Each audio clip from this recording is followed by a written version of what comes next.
Aquitaine et Attention, Magneto. vous en présentez... Top Magneto, hein.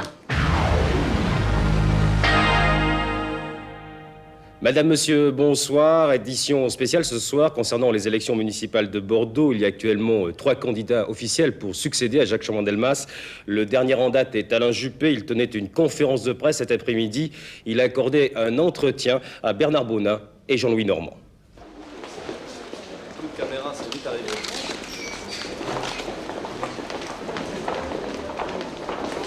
Bonjour. Sur la gauche, là. Voilà.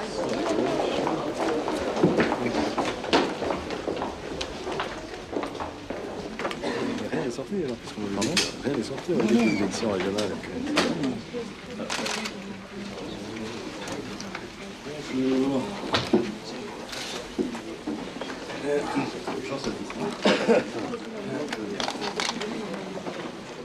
Vous connaissez, j'en suis sûr, l'objet de cette conférence de presse. J'avais dit, il y a plus d'un an maintenant, à certains d'entre vous que Bordeaux m'intéressait et que si les Bordelais le souhaitaient, je serais disponible le moment venu. Le moment est aujourd'hui venu pour moi d'annoncer ma candidature. Je pense par ailleurs qu'il est maintenant de mon devoir de répondre aux questions qui me sont très souvent posées. Il faut savoir quand même que Alain Juppé avait vu la plupart des grandes villes françaises qui se présentaient où il y avait une succession intéressante. Parce que le problème d'Alain Juppé était que jusqu'à présent, et il l'est toujours jusqu'à présent, c'est qu'il était trop dépendant de Jacques Chirac. Trop dépendant, sa carrière politique, il la devait à Jacques Chirac à la mairie de Paris, donc il avait besoin d'un fief. Et Alain Juppé cherchait un fief, et ce fief en Aquitaine était formidable pour lui, parce qu'il succédait à un grand nom, à Jacques Chaban-Delmas, et il pouvait être duc d'Aquitaine, s'autonomiser par rapport à Jacques Chirac, avoir une identité politique propre et due à son seul talent politique, puisqu'il va donc aller en course sur son propre nom au municipal de Bordeaux. J'avais dit, il y a plus d'un an maintenant, à certains d'entre vous que Bordeaux m'intéressait et que si les Bordelais le souhaitaient, je serais disponible le moment venu. Bordeaux m'intéresse. Bon, comme un certain banquier disait, pour vous parler franchement, votre argent m'intéresse. Bon. Bordeaux m'intéresse. Si, il a dit, Bordeaux m'intéresse. Mais qu'est-ce que ça veut dire, ça m'intéresse, hein, moi, bon, la littérature m'intéresse. Bon. Et je suis intéressé éventuellement au taux d'intérêt de la caisse d'épargne. Bon, par exemple, vous voyez, bon. Il a dit Bordeaux m'intéresse. Il n'a jamais dit, par exemple, je tiens à aller à Bordeaux parce que ça sera une plateforme importante si jamais j'échoue comme Premier ministre pour pouvoir rebondir politiquement. Il n'a jamais dit ça. Mon choix est d'abord un choix affectif et personnel. J'ai déjà eu l'occasion de le dire souvent, mais c'est ici une région où j'ai mes racines et où je me sens bien. Et j'ai pensé qu'à ce stade de ma vie personnelle et de ma vie politique, il était bon que je retrouve précisément ces racines. Vous le savez, j'aime l'Aquitaine pour une raison toute simple, c'est que je suis aquitain par toutes mes fibres. Je suis donc attaché à la ville phare en Aquitaine qui est Bordeaux. Je suis né dans ce pays, j'y ai mes racines, donc il est normal, fatal, naturel, évident que ce soit là que je revienne m'installer, bien sûr.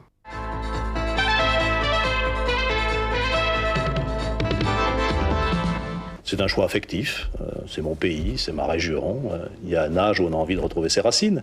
Et puis c'est aussi une façon de se remettre en cause, de se remettre en question. Il a naturalisé le politique. Une décision qui était purement politique, il l'a présentée comme une décision de cœur ou de nature, ce qui est une manière de dépolitiser son choix.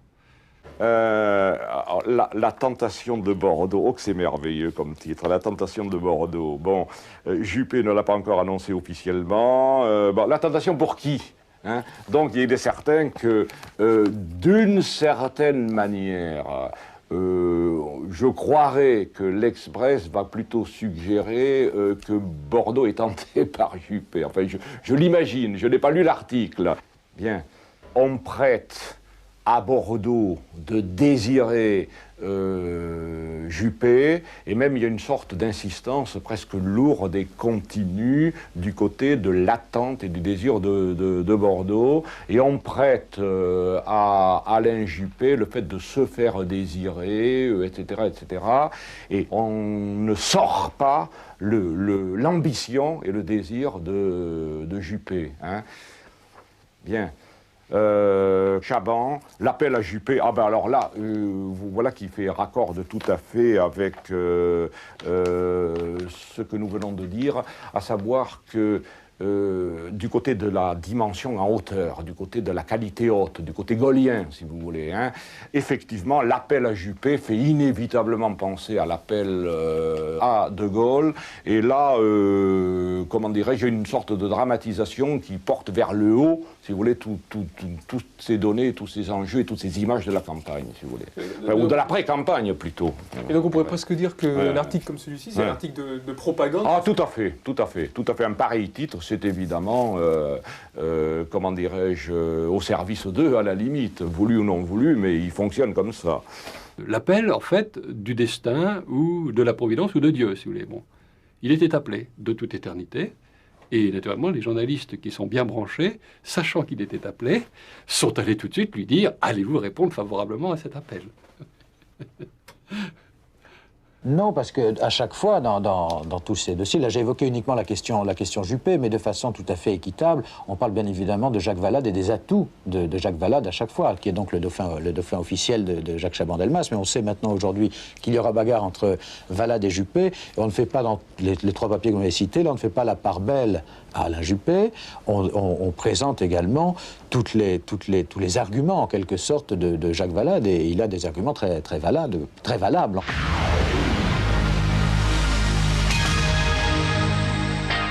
Autre candidat officiel, Jacques Valade, le président de la région Aquitaine proche d'Édouard Balladur, qui s'estime successeur légitime de Jacques Chaban-Delmas, a confirmé une fois de plus sa candidature. On l'écoute. J'ai indiqué que j'étais candidat à la succession de Jacques Chaban-Delmas. Je suis et je demeure candidat à la succession de Jacques Chaban-Delmas. Le jour où il se déclare candidat. Alors, c'est le jour où il se déclare candidat. Alain Juppé confirme, Jacques Valade aussi. Alors là, c'est c'est la déclaration qui est très nette. Sud-Ouest, d'ailleurs, accorde la photographie décidée, volontariste même, à Alain Juppé. Mais de toute évidence, l'événement est reporté, mais d'une manière manifeste, sur Alain Juppé. À cause de la photo. À cause de la photo, puis la prééminence dans le titre. Hein. Bon, voilà. Et puis Valade, c'est aussi, il suit. Il donnait comme suiveur alors qu'il était prédécesseur. Là encore, quelqu'un qui lit naïvement cet article-là ne peut que recevoir Valade suiveur et Juppé meneur, alors que la réalité chronologique a dû être évidemment le contraire. Bien.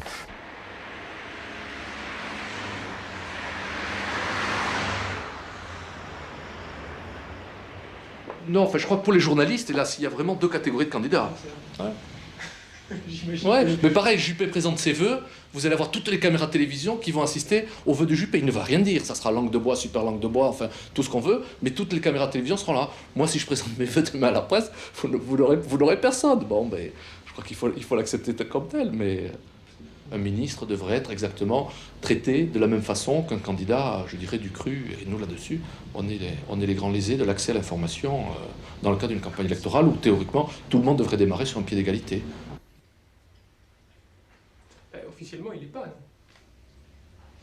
Mais comme vous le dites si bien, on mesure la neutralité de la presse à l'épaisseur des dossiers faits sur chaque candidat. Or, quand vous avez 3-4 cm d'épaisseur sur quelqu'un qui a simplement dit qu'il allait être candidat, et quand vous voyez que cette personne-là donc a fait l'objet d'une hyper-médiatisation, à ce moment-là, qu'est-ce qu'on fait? On met en cause Sud-Ouest? De suite, ça va paraître polémique. Je veux dire par là qu'on est piégé.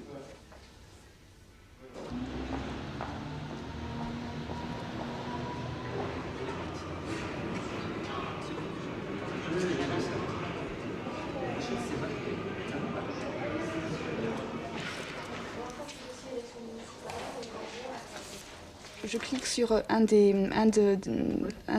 articles et ensuite le nom de M. Juppé va apparaître en gras pour me permettre d'aller directement à son nom. Si vous faites Juppé, vous pouvez faire des croisements, hein. Vous pouvez faire Juppé et municipal par Oui, exemple. oui, tout à fait. Hein. On peut le faire là. Oui, d'accord, donc je vais recommencer. Voilà, donc ça c'est tous les articles qui concernent M. Juppé par rapport au municipal, donc il y en a en tout 89. Par exemple, si on prend un autre candidat, si on prend, je sais pas, Urmic. Alors, vous pouvez me l'appeler s'il vous plaît H-U-R-M-I-C. H-U-R-M-I-C, ok. Alors, 11, donc, commande. Donc, il me sort la liste des 11 articles. La valeur de Juppé est considérable. Je voudrais bien savoir quel est le journal. C'est Chaban et c'est Sud-Ouest. Oui, alors c'est Chaban et c'est de Sud-Ouest. Alors évidemment, le coup de pouce est magistral et même superlatif, si vous voulez. Mais le coup de pouce, il est de Chaban ou de Sud-Ouest là-dedans? Ah oui, c'est-à-dire que j'imagine que le mot est de Chaban. Mais donné en titre sans guillemets, c'est un sacré coup de pouce. Hein. De Sud-Ouest. Ah oui, là, incontestablement. Bon, il faudrait dire a dit Chaban, il faudrait des guillemets, oui. Je veux dire, je mets au défi quiconque de trouver un déséquilibre dans le traitement de la candidature, enfin, d'abord de la présence Juppé à Bordeaux, et ensuite de la candidature Juppé. Je veux dire, on a, je crois, fait notre travail le plus convenablement possible, je dirais. Bah écoutez, je crois qu'on a un devoir tout particulier, c'est d'être attentif à tous les courants de pensée, à toutes les opinions et à toutes celles qui vont s'exprimer dans la bouche des candidats pendant la campagne. Alors c'est ce qu'on a essayé de faire, mais il y en a qui sont moins visibles que d'autres, qui ne sont même pas déclarés. Et quand je les vois à titre individuel en leur disant « nous sommes prêts, si vous avez quelque chose à dire, dites-le, nous sommes disponibles », et ils me disent « l'heure n'est pas venue ». Alors je ne peux pas les forcer, nous ne pouvons pas les forcer à parler avant même qu'ils y soient décidés. Vous voyez ce que je veux dire? Oui, mais quand Alain Juppé, par exemple, ne parlait pas, vous titriez quand même, vous faisiez des articles sur ses silences. Ce que vous ne faites pas avec les autres candidats. Écoutez, je sais pas si on peut dire ça. Je crois pas.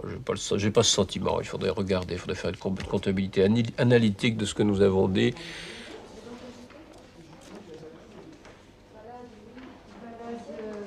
Mais je pense que quand on parle autant de Juppé, ça renvoie en même temps aux journalistes et à leur culture.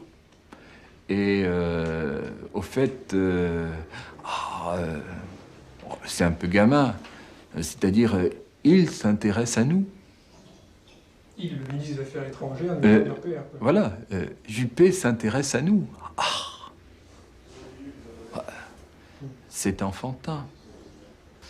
Je crois que peut-être qu'à une ou deux occasions, nous avons manqué de distance, mais je redis ce que j'ai eu l'occasion de vous dire tout à l'heure, à savoir que vous ne pouvez pas passer sous silence la visite d'un ministre des Affaires étrangères quand il côtoie son homologue allemand, même au cœur du mois d'août. Vous voyez ce que je veux dire? Ce n'est pas non plus extrêmement simple, mais pour autant, je n'ai pas le sentiment, si vous voulez, que nous ayons couru après le ministre des Affaires étrangères. Je vais vous dire un truc. Ouais. Je considère qu'on en a fait moins que France 3. Hein? La plupart des infos concernant Juppé, vous savez qu'on a plusieurs éditions, y compris en Gironde. La plupart des infos concernant Juppé ont été traitées dans nos éditions de Bordeaux et de la communauté urbaine de Bordeaux.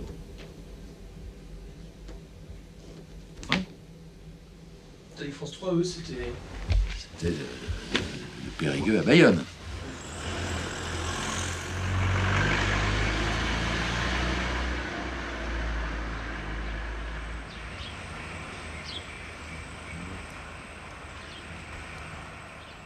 Bah, nous, on n'a pas lancé d'invitation avant sa déclaration. Ah ouais, bah, on couvrait, bah oui, on couvrait comme toute la presse, quoi. On couvrait comme toute la presse. Mais c'est le même cas, Sud-Ouest aussi. Ouais, Sud-Ouest beaucoup plus. Sud-Ouest beaucoup plus. Bon, je crois que quand même on va pas se cacher derrière le petit doigt. Bah si, je veux dire, bon. Est-ce qu'on peut comparer les millimètres colonnes et le, non, mais et le temps image? Je crois que dans la stratégie d'un grand journal comme Sud-Ouest, moi je crois que je comprends. Parce que c'est une chance pour un quotidien régional comme Sud-Ouest, une personnalité comme Juppé. C'est une chance. Moi, je pense que ça, je ne dis pas que ça fait vendre du papier, mais ça donne une image, ça donne une présence, ça donne une force. Ça, bon, et ça donne surtout du piquant à la campagne. La présence de Juppé, c'est pour un grand quotidien régional, bon, une chance fantastique. Donc, bon, c'est normal qu'il l'utilise. La télévision de service public se situe pas, je crois, dans le même créneau.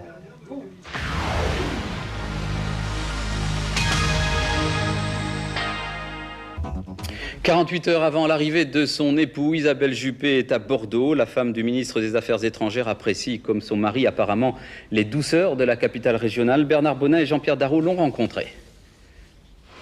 Isabelle Juppé hier à Bordeaux, c'était un doigt de diplomatie, une signature chez un libraire, un soupçon de politique dans une ville accablée de chaleur. Isabelle Juppé ou Madame Alain Juppé. Affaires étrangères apprécie, comme son mari apparemment, les douceurs de la capitale régionale. Bernard Bonnet. Alors oui, ça c'est vraiment de la pub. C'est incroyable, quoi. Bon, c'est de la pub, c'est de dire il nous aime, il aime bien la région, etc. Enfin, je veux dire, elle apprécie les douceurs de la.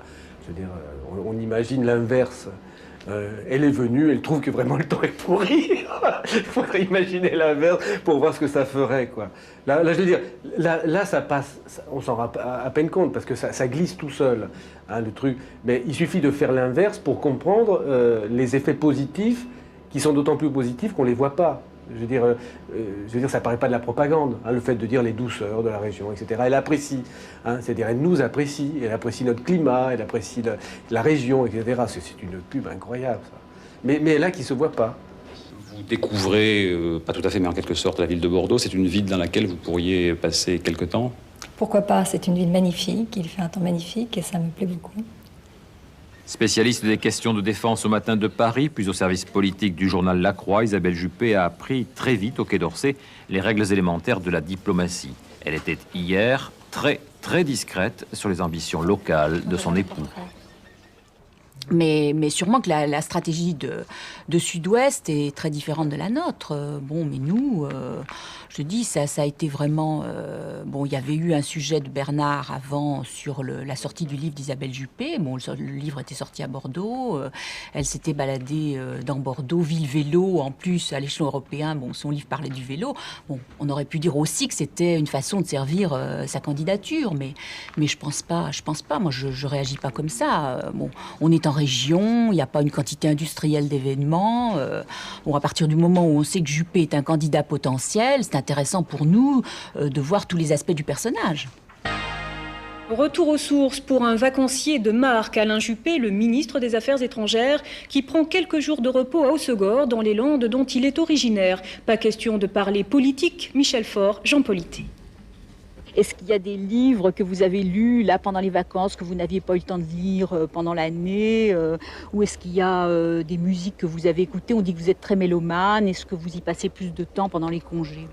Je suis pas très content de moi parce que je m'étais dit je vais lire, j'ai beaucoup de choses à rattraper. Et puis en fait, j'avais besoin de décompresser, de me reposer. Et donc j'ai été moins studieux que je ne l'aurais voulu. Vous êtes dérangé quotidiennement? Il y a toujours un moment où on vous appelle. Est-ce que vous lisez les journaux? Est-ce que vous écoutez la radio? Est-ce que vous regardez la télévision? Ou est-ce que c'est un vrai break? Bon, il nous raconte un peu comment il organise ses vacances. Ça présente aussi quelque intérêt pour nous. C'est le personnage un peu privé, en congé, comme on a pu faire d'autres ministres en congé dans la région, Dumas dans sa maison de la Brède, ou d'autres, ou Toubon dans l'île de Ré. Enfin bon, il y a eu plusieurs cas, donc c'était pas une exception. D'accord. Mais je sais pas si par exemple un autre candidat, ou un petit candidat à la mairie de Bordeaux, aller dans sa maison de vacances pendant les vacances d'été, je pense qu'il n'y aurait pas un sujet de fait, tu vois, sur le petit candidat qui serait... Pourquoi pas, mais pas bon. Non, parce que le petit candidat, bon, la plupart des candidats, ils sont déjà là, on les a régulièrement sous la main, donc on va pas... Bon, c'est vrai qu'en télévision, enfin, tu le sais, c'est évident, il y a un processus, je dirais, cumulatif à la notoriété. C'est évident, ça c'est évident. Mais bon, c'est pas nous qui avons inventé les règles du jeu. Hein. Non, mais est-ce que tous les candidats ont comment dire, sont également pris au sérieux par les médias, c'est ça le problème. Ils le seront parce que nous sommes tenus de le faire, de toute façon, donc ils le seront. Et dans le service public, ils sont obligatoirement, nous sommes tenus de le faire. Jusqu'ici, c'est ça. Attends, je te signale quand même qu'il y a des gens qui ne sont pas déclarés candidats.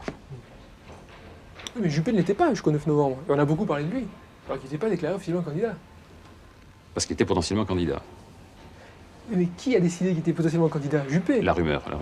Et la rumeur, c'est qui? C'est ambigu en fait, parce qu'on a aussi parlé de lui parce qu'il est ministre des Affaires étrangères. Et je crois que c'est son envergure nationale et internationale qui a fait qu'on est allé aussi vers lui. Et je crois que c'était un peu ce qui s'est passé pour Segor. C'était une personnalité en vacances. Mais c'est vrai qu'il y a l'image qui est très forte pour lui de l'Aquitain en vacances, en plus en famille, avec ses parents. Pour lui, c'est très très bien. Il a accepté l'interview. Je crois que pour lui, c'est tout bénéfice. C'est sûr. Et Alain Juppé viendra, je vous le disais, demain à Bordeaux inaugurer le Centre mondial d'affaires. Alain Juppé qui est arrivé à Bordeaux ce matin, répondant à l'invitation d'une association d'étudiants. Arrivé ce matin pour ouvrir un colloque sur la nouvelle parité du franc CFA, Alain Juppé a participé ensuite à un déjeuner-débat sur l'emploi. Acte 3. Alain Juppé en campagne, invité de l'association Vivre à Bordeaux pour un déjeuner-débat. Alors invité, c'est pas lui. Bon, il est invité. Là encore, c'est toujours la logique c'est pas lui qui vient. On l'appelle. C'est pas le candidat qui débarque. C'est le candidat qui finalement ne serait pas venu si on ne l'avait pas appelé. Bon, il y a d'abord Jacques Chaban-Delmas qui l'appelle. Il y a le maire lui-même. Bon, mais il n'y a pas seulement lui. Il y a aussi la ville, il y a aussi les notables. Dans un premier temps, je pense qu'il était discret, un peu en retrait, que c'était plus nous médias, qui le sollicitions dans la mesure où on savait qu'il avait cette idée derrière la tête et donc on voulait toujours en savoir davantage. Il y a eu cette époque, mais discrétion de sa part, hein, et c'était nous qui étions demandeurs, tous les médias. Hein, pas seulement France 3 ni Sud-Ouest. Et puis il y a eu une deuxième étape où effectivement, il s'est mis à faire les honneurs de Bordeaux avec les entretiens informels avec Klaus Kinkel, avec le congrès des jeunes RPR. Et tout ça, évidemment, là, c'était presque nous obliger à couvrir. Bon, des événements de cette envergure-là, on ne pouvait pas ne pas les couvrir. Alain Juppé, le ministre des Affaires étrangères, a reçu aujourd'hui à Bordeaux son homologue allemand Klaus Kinkel. Réunion informelle, avait-on précisé au Quai d'Orsay, mais ici à Bordeaux, le choix de la cité bordelaise avait plutôt une connotation municipale. Reportage Michel Faure, Frédéric Borde. Alain Juppé, qui déjeunait au château d'Yquem à Sauternes, arrive tout juste pour accueillir son collègue allemand au bas de la passerelle. Les entretiens informels des deux ministres ont ensuite lieu 2 heures durant dans les salons de la résidence préfectorale en plein cœur de la ville. Débats sur le Rwanda, l'Algérie ou la contrebande du plutonium, débats qui resteront référencés comme rencontre de Bordeaux. Un choix symbolique. Je vous laisse le soin d'interpréter le symbole. Non, mais de fait de disposer de l'appareil du gouvernement, c'est déjà un atout fantastique pour faire campagne. C'est une plateforme formidable. Alors, je sais pas, il faudrait peut-être imaginer quelque chose que, à partir du moment où quelqu'un est candidat, il se met en congé de ses autres mandats. Mais ça fonctionne pas comme ça. Et puis, ça n'a jamais fonctionné comme ça. Sûrement, c'est injuste. Sûrement. Madame, mademoiselle, monsieur, bonsoir. La mécanique Juppé est-elle en route depuis que son nom est avancé comme candidat possible? La mécanique Juppé est-elle en route depuis que son nom est avancé La mécanique Juppé, ça y est, c'est le rouleau compresseur qui arrive. Hein, c'est aussi... on ne peut pas dire que de dire ça va bouleverser la donne électorale, mais ça participe de toute une... de tout un vocabulaire qui contribue pour sa petite part à faire exister les choses, à faire percevoir les choses d'une certaine manière, etc. Avec 7 points de mieux seulement, on est donc loin du plébiscite pour l'actuel ministre des Affaires étrangères. Mais Juppé, le RPR, rafle la mise face à l'ami de 20 ans. Dans le commentaire, rafle la mise, ça commence. Il vient d'être candidat ou il est en position d'être candidat. Et il rafle déjà la mise avant même que la campagne se déroule, etc. Il y a des expressions qui sont quand même très fortes, là, je veux dire, qui vont encore dans le sens, ça y est, il est en train de l'emporter, bon, ça commence. Bon. Au sommaire de ce journal, la course à la mairie de Bordeaux. Sur la ligne de départ, Jacques Valade et Alain Juppé sont pour l'heure en pole position. Vous entendrez dans ce journal plusieurs réactions, notamment celle des Bordelais. Cela dit, ce qui reste imposé finalement dans toute cette affaire, c'est que ça va se jouer entre Valade et Juppé. Juppé. Bon, ça ne fait aucun doute. C'est ça l'enjeu, et c'est autour de ça que doit s'organiser la campagne électorale. Et c'est vrai que c'est tout à fait symptomatique que dans toute cette histoire-là, aucun autre nom des candidats potentiels n'est cité, n'est même évoqué. Ah oui, oui, alors là, bien entendu, par tout le jeu de personnalisation des médias, on retrouve une vieille figure qui joue très fort dans les médias, la figure du duel, si vous voulez. Hein. Bon, la figure de... Il n'y en a que deux, finalement, qui comptent, quoi, hein. Donc il y a une présélection par une sorte de dramaturgie du duel, quoi, hein. Mais même lorsque Sud-Ouest fait un sondage, quel est le maire entre Juppé et Valade, c'est extrêmement grave. Parce que toute la déontologie en la matière est bafouée. C'est-à-dire que le sondage est fait le lendemain de l'annonce de la venue de Juppé à Bordeaux. Donc, si vous voulez, on sait très bien qu'à ce moment-là, l'opinion a été matraquée. Et donc, si ce n'est absolument pas scientifique, ça ne veut rien dire. Si on voulait vraiment connaître un état de l'opinion, il faudrait attendre que les faits soient tassés. Bon, dans ce sondage, par exemple, on donnait mon nom, Denis Tesser. Bon, et on s'aperçoit que simplement 19% des Bordelais le connaissent. Mais si on avait dit l'homme qui a gagné le combat contre le métro, la notoriété aurait été beaucoup plus grande, l'adhésion beaucoup plus forte. 44% des Bordelais estiment qu'Alain Juppé serait un bon maire pour leur ville. Il devancerait ainsi le candidat déclaré Jacques Valade. Ce qui est intéressant, c'est que la reprise par le journaliste de télévision, il reprend les titres de la presse. C'est-à-dire que ça fait système. Je veux dire, ce qui est écrit dans la presse est repris à la télé, va être repris par les candidats, etc. C'est-à-dire que s'impose un discours.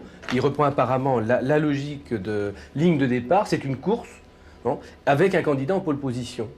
Ce qui est étonnant, c'est qu'à Bordeaux, ils sont allés prendre un autre candidat en lequel ils ne croyaient pas d'emblée, qui est Jacques Valade. Oui, oui. Mais il fallait le mettre au même niveau que Juppé pour entretenir l'idée qu'on était en démocratie, qu'il y avait vraiment deux choix possibles, même s'il y en a un qui était déjà présélectionné. Il y en a deux qui étaient présélectionnés par rapport aux autres dits petits candidats. Et même dans ce choix-là, il y en avait déjà un qui était largement favori. Et ce qui est étonnant, c'est la fabrication de ce besoin qu'il y avait d'avoir quand même un autre candidat, sinon ça faisait quand même, on s'aurait cru dans les pays de l'Est. C'était pas possible. Bah évidemment, oui, bien sûr. Oui. Donc, l'autre candidat était fabriqué.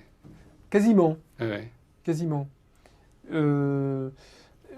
Alors qu'on savait pertinemment que c'était un type du RPR, que le programme était le même, que finalement il n'y avait que de fausses oppositions entre eux, des oppositions de personnes, mais pas de programme. Bien sûr, bien sûr. Oui, bien sûr. Les médias, bien entendu, sont emportés par des dynamismes de type narratif, le duel. Les médias, y compris la presse régionale, sont emportés, si vous voulez, donc par le jeu un peu sportif du combat d'homme à homme, etc. Les médias sont emportés par l'effet de personnalisation et c'est d'ailleurs un jeu qui est quand même rotatif avec leurs lecteurs. Parce que les lecteurs sont aussi désireux de ce type-là de jeu, si vous voulez. La preuve, c'est par rapport à la télé, les débats et les duels à la télé, etc. Mais il est certain qu'au bout du compte, un journalisme d'observation, d'investigation et de complexité en est éclipsé. Et c'est quand même dommage. Et l'an prochain, vous venez de fêter vos 49 ans, c'était hier, donc Ah là là. l'an prochain vous aurez Pourquoi 50 ans. hélas. C'est une année capitale dans la vie d'un homme. Alors qu'est-ce que vous attendez le plus de cette année 95? Quel va être l'événement le plus important pour vous? Qu'est-ce qui comptera le plus? C'est la question piège par excellence. Mais c'est un secret de Polichinelle qui allait se présenter à Bordeaux. Mais il a entretenu ce secret de Polichinelle pendant un an quasiment. Tu cherches le complice objectif, quoi. Le journalisme de fréquentation. Le complice objectif, oui, le journalisme de... Comment il appelle ça? De connivence. Ouais. De connivence. Entre connivence et complicité... Eh bien non, nous n'assumerons pas. Non, moi je me démarque aussi complètement. Hein. Non, je pense qu'à chaque fois, il y avait d'autres intérêts qui nous ont amenés. Mais enfin, c'est sûr que tant qu'il ne s'était pas déclaré, il nous intéressait plus que maintenant. Maintenant, je dis, on va le servir comme on servira les autres candidats.